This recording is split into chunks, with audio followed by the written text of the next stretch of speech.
درنو لیدونکو السلام علیکم. د ولسمشر غني سره لومړی تماس طالبانو د اشرف غني په حقله د اماراتو څخه مهمه غوښتنه وکړه.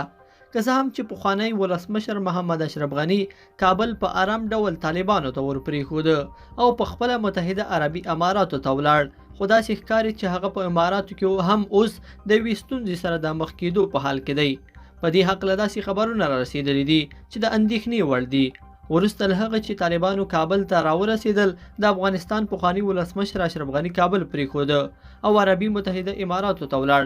څو ورځې وروسته هغه په وینا کې وویل چې د کابل څخه ځکه ولاړ چې نه یې غوښتل په کابل کې جګړه وشي او ښکلی کابل وران شي. ولسمشر غني بیا وروسته وویل چې دی د کابل څخه ځکه ولاړ چې طالبانو د ارګ په کوټو کې ګرد ورپسې تاوېدل او غوښتل چې دی هم لکه پخوانی ولسمشر ډاکټر نجیب الله غوندې اعدام کړي.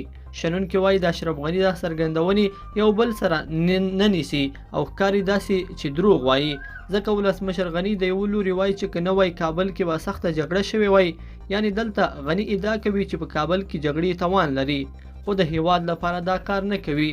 وروسته بیا وایي چې طالبان د ارګ په کوټو کې ورپسې ګرځېدل. دلته یې دا خبره په دې معنا ده چې غني نور لاره نه درلوده، یعنی وژل کېده، ځکه یې صرف ځان وویسته.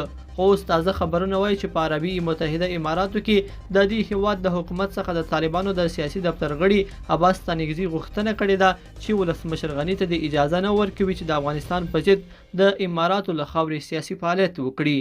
لیدونکو په دې هیله چې دا مطلب به مو تر پایه راسره لیدلی وي. که مو دغه ویډیو خوښه شوې ویډیو لایک کړئ او چینل سبسکرایب کړئ. تر بیا ښه وخت.